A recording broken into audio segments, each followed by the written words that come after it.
만약 내가 에너지의 악순환에 빠져 있다. 집에 돌아오면 피곤해서 아무것도 못한다 라고 한다면 과감하게 강제 퇴근의 시간을 정해보시는 게 도움이 될 수 있어요.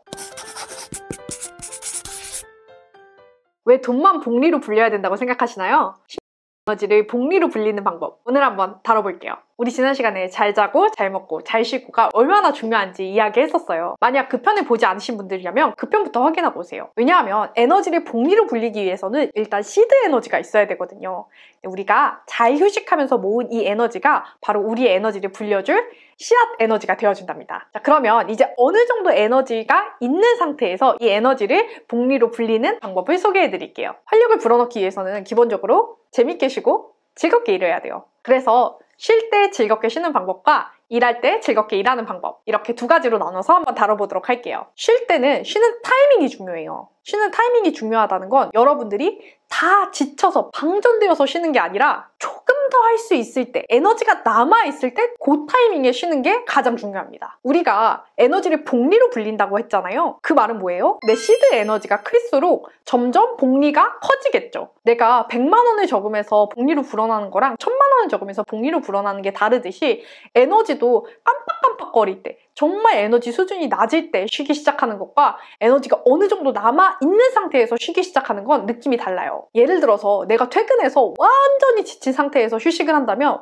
완충이 되기까지 시간이 오래 걸릴 거예요. 그런데 퇴근해서 에너지가 남아있는 상태에서 한두 시간 정도 더 일할 수 있을 것 같다고 느껴지는 바로 그 순간 쉬기 시작하면요. 에너지가 훨씬 더 빨리 충전되는 걸 느끼실 수 있어요. 저는 쉴 수 있는 에너지가 남았을 때 쉼을 시작하는 거를 강조드리는 편이에요. 쉬는데도 어느 정도는 에너지가 필요하거든요. 하다못해 넷플릭스에서 재밌는 걸 선택해서 보려고 하거나 산책이라도 나가려면 어느 정도의 에너지는 남아있어야겠죠. 만약 휴식이 어색한 분들이라면 이 시간이 처음에는 너무 불안하고 안절부절 못하게 느껴질 수도 있어요. 근데 그것도 너무너무 자연스러운 현상이에요. 처음에 휴식이 무조건 편하고 즐거운 거라고 생각하지 말고 그냥 이 시간은 온전히 나를 위해서 쓰는 시간이라고 생각하고 뭘 하든지 자유롭게 내버려두고 관찰하는 것으로 시작하면 휴식이 점차 익숙해지실 거예요. 쉬는 시간에도 생산적이어야 된다라고 생각하시는 분들이 많은데 쉬는 시간은 온전히 내가 긴장을 풀고 느슨하게 있을 수 있게 그거에 집중해 주시는 게 더 필요할 것 같아요. 그렇게 해야 에너지의 선순환이 만들어집니다.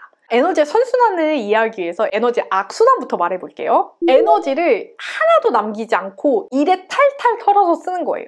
그럼 집에 와서 녹초가 되겠죠? 녹초가 돼서 아무것도 하지 못합니다. 휴식이 부족해서 긴장이 풀리지 않으면 당연히 밤에 늦게 자게 되고 아침에는 피로한 상태로 일어나게 되겠죠. 그럼 일에서의 집중과 효율이 떨어질 수밖에 없어요. 일에서의 집중과 효율이 떨어진 상태로 일하면 같은 양을 일하더라도 훨씬 더 지치게 되고 지친 상태로 집에 오는 상태의 악순환이 반복되게 돼요. 반대로 에너지의 선순환은요. 내가 에너지를 조금 남긴 상태에서 휴식을 시작하고 그 에너지를 충분히 쉬면 긴장이 빨리 풀려서 밤에 잠이 좀 더 잘 올 수 있어요. 푹 자고 일어나면 당연히 다음날 아침에 훨씬 더 개운한 기분으로 시작할 수 있겠죠.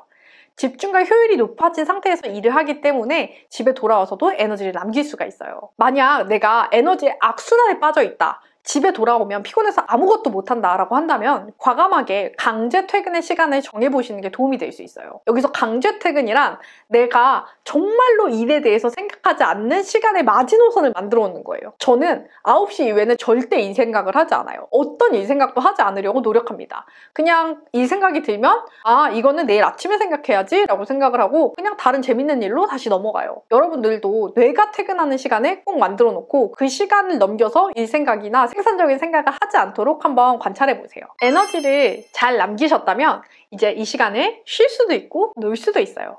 저는 쉬는 것과 노는 것을 구분해야 된다고 생각해요. 쉬는 건 정말 충전만 하는 거예요. 내 에너지를 올리지 않고 잔잔하게 낮춘 상태에서 체력과 심리적으로 안정된 상태에서 충전을 하는 거죠. 노는 거는요. 내 에너지를 끌어올리는 거예요. 에너지를 쓰면서 동시에 충전도 하는 그런 활동들을 저는 노는 거라고 생각해요. 만약 번아웃을 오랫동안 경험하신 분들이라면 무리해서 즐거운 활동을 하시는 것보다 집에서 안정적으로 드라마를 보시거나 유튜브를 보시거나 그냥 조금은 내 몸과 마음이 편하게 쉴 수 있는 행동들을 해주는 게 더 도움이 될 수 있어요. 그런데 우리는 지금 에너지가 어느 정도 있다라고 가정을 하고 이야기를 하는 거니까 에너지가 있는 상태에서는 이 에너지를 조금씩 써줘야 돼요. 그래야 에너지의 총량이 늘어납니다. 마치 체력과 같아요. 우리가 체력이 좋을 때 운동을 하면 조금 지치지만 결과적으로는 체력이 더 커지죠. 그런 것처럼 에너지도 어느 정도 있을 때 써줘야 다시 에너지가 더 커질 수 있어요. 만약 에너지가 있는데도 집에서 그냥 아무것도 하지 않고 있는다면 오히려 에너지 수준이 점점 낮아지면서 무기력해질 수 있어요. 그래서 에너지가 조금 쌓였을 때는 그 에너지를 잘 사용해줄 수 있는 액티비티들을 해보는 게 도움이 될 수 있어요. 정말 우리가 어릴 때로 돌아가 보면 놀이터에서 친구들이랑 막 신나게 놀다가 집에 돌아오면은 기분 좋게 지쳐서 까무룩 잠이 들었잖아요. 그런 활동들의 어른 버전이라고 생각하시면 됩니다. 근데 문제는 우리 어른이 된 지 너무 오래돼서 즐거운 활동들이 기억이 나지 않을 수 있다는 거예요. 그러면 즐거운 활동들을 떠올릴 수 있는 질문들을 한번 해볼게요. 여러분들은 원래 어렸을 때 좋아했던 게 뭔가요? 저는 어렸을 때 그림 그리거나 자전거 타는 걸 되게 좋아했어요. 어른이 돼서도 그 활동들을 하니까 마치 동심으로 돌아간데 굉장히 즐겁더라고요. 두 번째 질문은요. 여러분들이 기분 좋게 지쳤던 경험들을 한번 떠올려보세요. 저는 반지의 제왕 2편을 보고 났을 때 너무 마음을 졸이면서 봐서 굉장히 즐거우면서도 또 지쳤던 기억이 나요. 그런 것처럼 여러분들을 기분 좋게 지칠 수 있게 하는 활동들을 떠올려 보시는 것도 도움이 될 것 같아요. 세 번째는 내가 만약에 시간과 에너지가 무한하게 많다면 무엇을 하고 싶은지 생각해 보는 거예요. 저는 자연에서 걷는 게 떠오르더라고요. 만약에 저한테 조금 더 시간이 있고 졸업해서 시간이 난다면 저는 산이나 바다에 가서 걷는 것들을 해보고 싶어요. 마지막으로 남들이 할 때 부러워 보이는 행동들이 있어요. 사실 부러워 보인다는 건 나도 그 활동을 하고 싶다는 거거든요. 저는 요새 이제 날씨가 풀려서 야외에서 막 사람들끼리 모여서 술 마시고 떠들썩하게 노는 것들이 굉장히 부러워 보이더라고요. 아마 그런 활동들이 제가 즐거워했던 활동들 중에 하나인가 봐요. 여러분들은 이 질문들을 들으면서 어떤 활동들이 떠올랐나요? 그 활동들을 한번 시도해보세요. 만약에 아무것도 떠오르지 않았다면 산책을 가는 것부터 시작해볼 수 있을 것 같아요. 자, 이제 우리가 잘 쉬고 잘 놀았어요. 그러면 일도 즐겁게 하면 좋겠죠. 저는 일하기 좋은 컨디션을 만드는 게 일을 잘할 수 있는 가장 기본적인 태도라고 생각해요. 우리는 모두 돈 받고 일하는 프로잖아요? 프로는 어떻습니까? 항상 컨디션을 관리를 하죠. 국대나 운동선수들은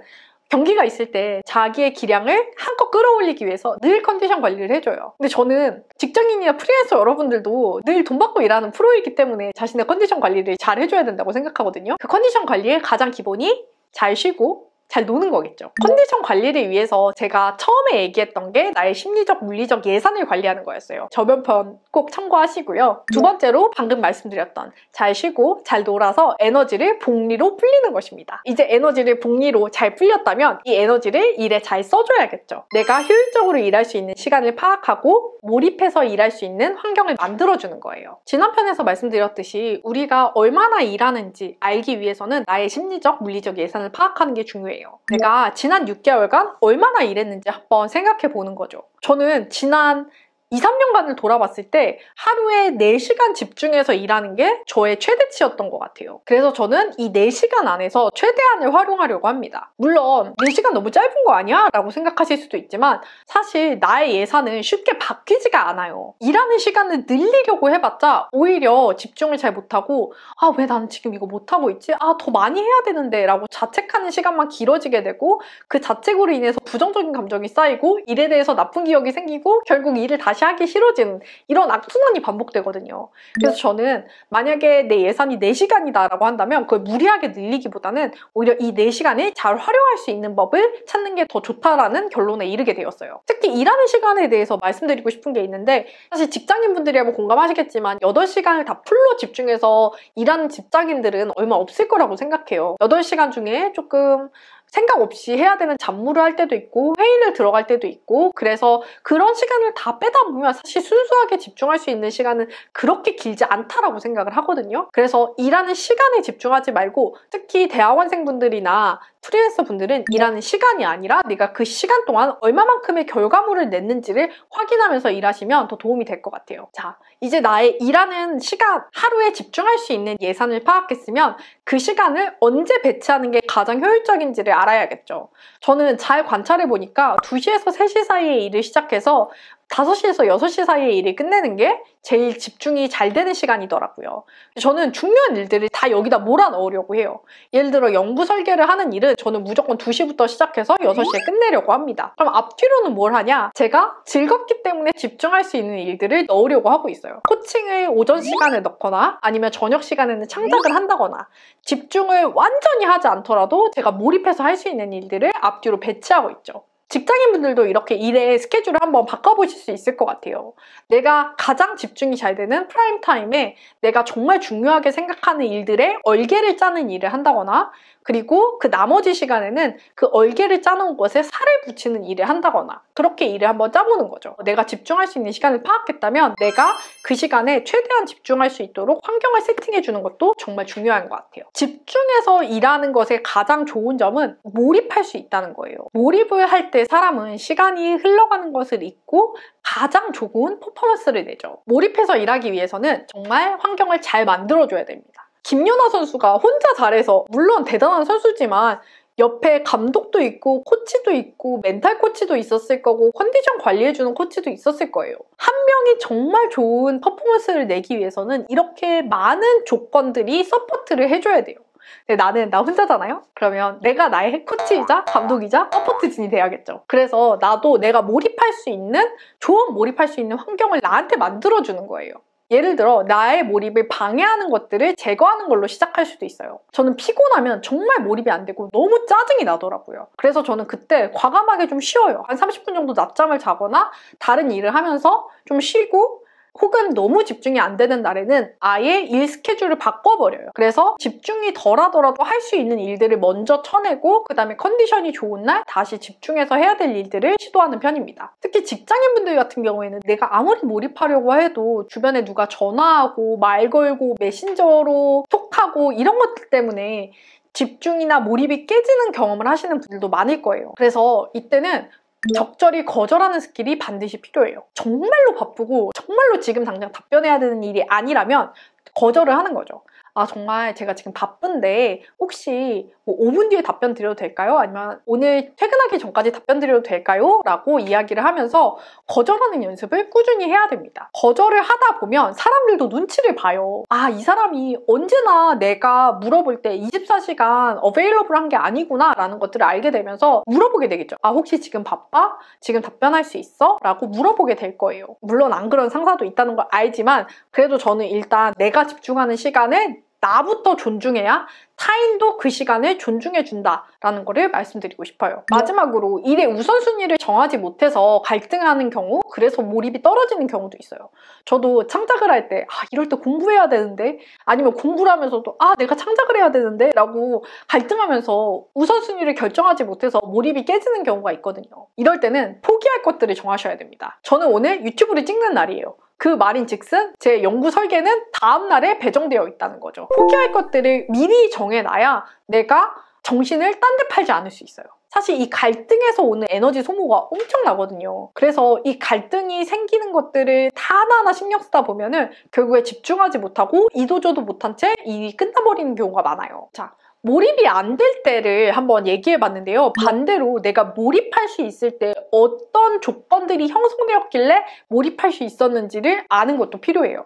저는 명확한 목표가 있을 때 몰입할 수 있었어요. 아, 나 오늘 유튜브 한 편 찍는다! 라는 명확한 목표가 있을 때 저는 이거를 위해서 달려갈 수 있죠. 두 번째는 마감 기한입니다. 언제까지 무엇을 해야 하는지가 명확해야 우리는 조금 더 집중할 수 있어요. 그래서 언젠가 하겠지 이런 식으로 자일필 미루는 게 아니라 오늘 몇 시까지는 이 일을 마무리하자, 이번 주에 언제까지는 이 일을 마무리하자라는 명확한 시간적 데드라인이 있어야 내가 마감을 하는데, 그리고 몰입을 하는데 도움이 될 수 있습니다. 만약에 몰입이 되지 않는 환경이라면 진짜 잠깐 과감하게 일을 끊고 다시 재정비를 해서 몰입할 수 있는 나의 컨디션을 만들어서 일에 다시 뛰어드는 것도 저는 추천드려요. 그런데 여기서 주의할 게 있습니다. 바로 100% 몰입이 될 때만 일하는 태도는 저는 지양해야 된다고 생각해요.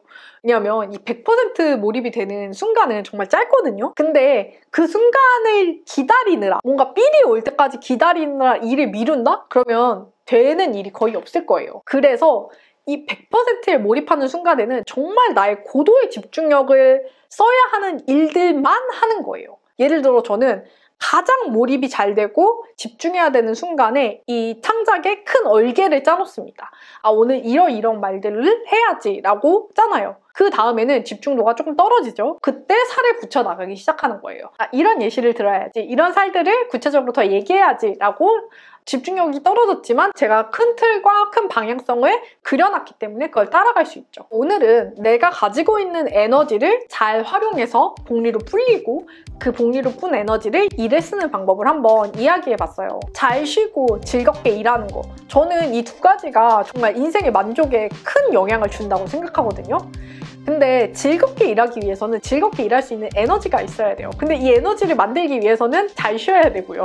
그래서 그거를 좀 거꾸로 얘기를 해봤던 것 같아요. 오늘 하루 완벽한 하루를 보내지 못했더라도 괜찮아요. 일에서 집중을 못했고 성과가 나오지 못했던 하루라도 저는 괜찮다고 생각해요. 왜냐하면 우리는 하루가 쌓여서 평균으로 일을 하게 되거든요. 제가 4시간이라는 평균을 만들어낸 것도 어떤 날은 1시간 일하고 어떤 날은 8시간 일하고 이러면서 나는 4시간을 일할 때 가장 잘 일할 수 있는 사람이구나 라는 걸 알게 됐기 때문이에요. 그래서 여러분들도 오늘 하루 잘하는 것에 너무 집중하지 마시고 내일 하루 실패한 것에 너무 좌절하지 마시고 나의 평균치를 확인하고 그 안에서 이렇게 작게 왔다 갔다 하는 그런 일상들을 사시면 훨씬 더 안정적이고 내 삶에 만족할 수 있을 거라고 저는 생각이 들어요. 그러면 오늘 영상도 도움이 되셨기를 바라면서 다음 시간에는 생산성에 대한 처방 사담으로 돌아오도록 할게요. 우리는 다음 시간에 만나요. 안녕!